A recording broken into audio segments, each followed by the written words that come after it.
एक छोटे से कस्बे में सेठ गोपाल दास नाम का आदमी रहता था। गोपाल दास के पास सुनहरी हवेली, कई दुकानें, अनाज के गोदाम और बेशुमार सोना था। लेकिन उसके दिल में बस एक ही चीज का राज था, दौलत इकट्ठा करना। वह सुबह उठते ही सबसे पहले अपने तिजोरियों की गिनती करता, दिन भर व्यापार में मुनाफा गिनता और रात को सोने से पहले भी सिक्कों की खनक सुनता। गांव वाले कहते, सेठ जी, कभी गरीबों की मदद भी कर दिया करो। सेठ हंसता, पैसा कमाना आसान नहीं है, जो मैं दे दूं वो फिर लौट कर नहीं आता। उसे लगता था कि दुनिया में सबसे बड़ा सुख सोने और चांदी के ढेर में है। सेठ के पास सब कुछ था, लेकिन न दोस्त थे न परिवार का प्यार। पत्नी कई साल पहले उसे छोड़कर मायके चली गई थी, क्योंकि वह हर वक्त पैसों की गिनती में लगा रहता। बेटा भी कहता, पिताजी, हमें आपका समय चाहिए, सोने के सिक्के नहीं। लेकिन सेठ जवाब देता, समय से ज्यादा कीमती पैसा है बेटा।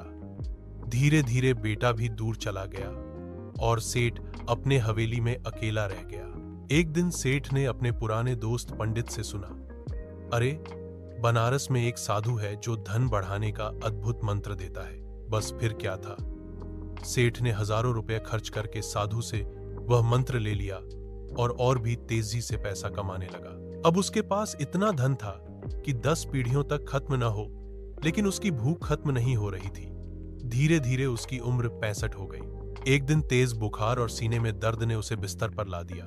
डॉक्टर बोले, सेठ जी, अब आराम कीजिए, शरीर का ख्याल रखिए। लेकिन सेठ सोचता, मैंने इतना धन कमाया है, अभी इसे दोगुना करना बाकी है। रात के करीब 12 बजे हवेली में ठंडी हवा चली। सारा घर अंधेरा हो गया और दरवाजा अपने आप खुला। काले रंग के विशाल, भयावह स्वरूप में यमराज खड़े थे। उनके हाथ में कालदंड और पीछे उनका भैंस। यमराज बोले, सेठ गोपाल दास, तुम्हारा समय पूरा हो गया है, चलो मेरे साथ। सेठ घबरा गया, नहीं महाराज, अभी नहीं, मेरे पास बहुत काम बाकी है, मुझे और समय चाहिए।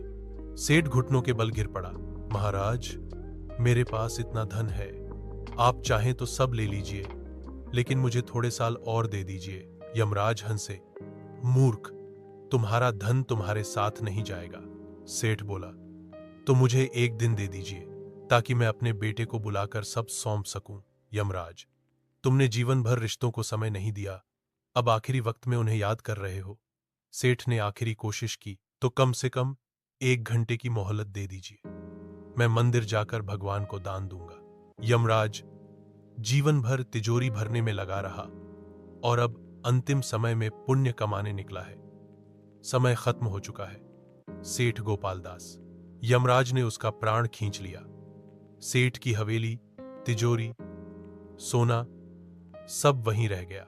गांव वाले आपस में कहने लगे, जिसने जीवन भर पैसा जोड़ा, अंत में खाली हाथ चला गया। सीख, पैसा जरूरी है, लेकिन केवल धन के पीछे भागना जीवन को अधूरा बना देता है। रिश्ते, प्यार और अच्छे कर्म ही असली पूंजी है। अंत समय में धन कुछ नहीं कर पाता, केवल अच्छे कर्म साथ जाते हैं। रोजाना ऐसी नई नई कहानी देखने के लिए हमारे चैनल को लाइक और सब्सक्राइब जरूर करें।